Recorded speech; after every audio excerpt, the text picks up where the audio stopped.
Senior सहाफ़ी और तज़ियाकार नुसरत जावेद के मुताबिक मायूसी फैलाना मेरा शेवा नहीं, अखबारात निचोड़कर काम की बात निकालना मगर मेरा पेशावराना फ़र्ज़ है। टीवी और यूट्यूब पर चलाए प्रोग्रामों से भी अंदर की बात निकालने की कोशिश करता हूँ। बदकिस्मती या खुशकिस्मती से भारत की अंदरूनी सियासत पर मैं बतौर सहाफ़ी 1984 से निगाह रखने को मजबूर हुआ। अब इस मुल्क गए 15 बरस गुजर चुके हैं, शायद उम्र के बाकी रह गए हिस्से में आइंदा कभी न जा सकूँ। हाल ही में लेकिन पाकिस्तान और भारत के दरमियान 4 रोज़ा जंग हुई। ये इस जंग से कतन मुख्तलिफ थी जिसका सामना मेरी नस्ल के लोगों को 1965 के बरस करना पड़ा था।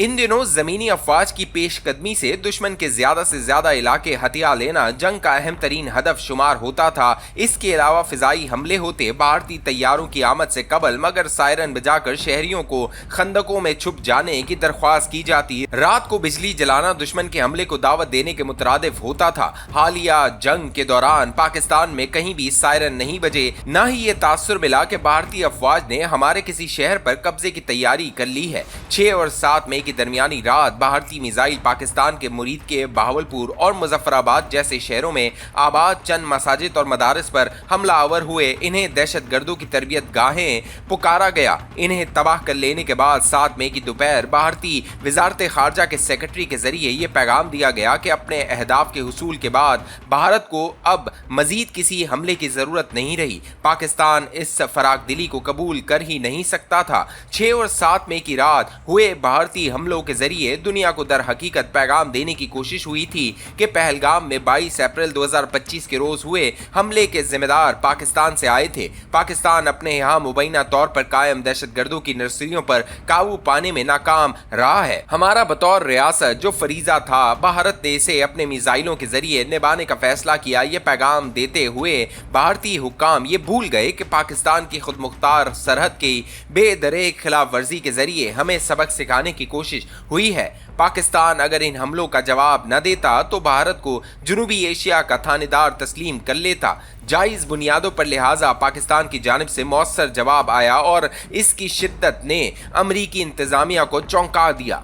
बकौल अमरीकी सदर इसे और इसके करीबी मुआविन को शुबा हुआ कि पाकिस्तान और भारत एटमी जंग की जानिब बढ़ रहे हैं। इसे रोकने के लिए 9 मई को पूरी रात जाग कर पाकिस्तान और भारत के आला हुक्काम से राब्ते हुए और एटमी जंग टालने के लिए जंग बंदी करवा दी गई। जंग बंदी के बगैर मगर सुकूत का आलम है। दिफाई और सिफारती एतबार से इसे स्टेलमेट कहा जाता है। मुतारिब ममालिक के माबैन मेरी दानिश में ये जंग से कहीं ज्यादा परेशान कुन मरला होता है। इसका सामना करने को मगर पाकिस्तान और भारतीय हुकाम तैयार नहीं हो रहे। पाकिस्तान खुश है कि इसने बैनुल अक़वामी सरहद पार किए बगैर भारत के फ्रांस से बहुत चाह से खरीदे राफेल तैयारे गिरा दिए। ठोस वजूहात की बुनियाद पर हमारे पॉलिसी साज सोच रहे हैं 6 और 10 मई के दौरान हुई हजीमत की बदौलत भारत हमारे साथ अब मजीद पंगा लेने की जुर्रत नहीं दिखाएगा। दुनिया ने इसके पहलगाम वाक़े की जिम्मेदारी पाकिस्तान पर डालने के इल्जाम को तस्लीम नहीं किया। अमरीकी सदर जो मोदी का जाती दोस्त तस्वुर होता था, पाक भारत जंग के दिनों भारत का खुलकर साथ देने के बजाय इसे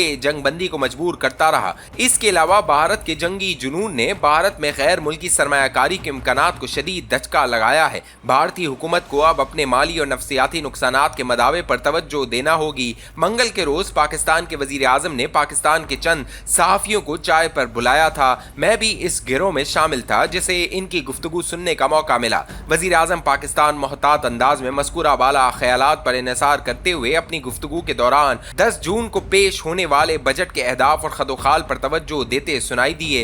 पहले भी अर्ज कर चुका हूँ, बैरून मुल्क मुकीम एक मेहरबान दोस्त की बदौलत मुझे भारतीय मीडिया में नुमाया अंदाज में बयान हुई खबरों की अपडेट सारा दिन मैसर रहती है। इसके अलावा मैं कम अज कम 3 भारतीय सहाफियों बरखा दत्त, शेखर गुप्ता और करण थापड़ के यूट्यूब पर चलाए प्रोग्राम हर सूरत देखता हूँ। इन तीनों के नजरियात एक जैसे नहीं। करण भारतीय हुकूमत का नक्काद है, शेखर गुप्ता को मोहताज सहाफत की आदत है, बरखा दत्त मगर इन दिनों तलवार सूंत कर पाकिस्तान को नीचा दिखाने में मसरूफ है। इन तीनों के मुख्तलिफ अंदाज में बयान किए ख्यालात बगौर सुनने के बावजूद मुझे ये गुमा होता है कि वो तीनों गैर शऊरी तौर पर भारतीय वजीर आजम के इस ख्याल से मुत्तफिक हैं कि पाकिस्तान के खिलाफ बर्पा किए ऑपरेशन दूर में वक्फा आया है, यह खत्म नहीं हुआ। मुख्तसरन भारत किसी भी वक्त पाकिस्तान के साथ एक और जंग में उलझने में पहल लेगा।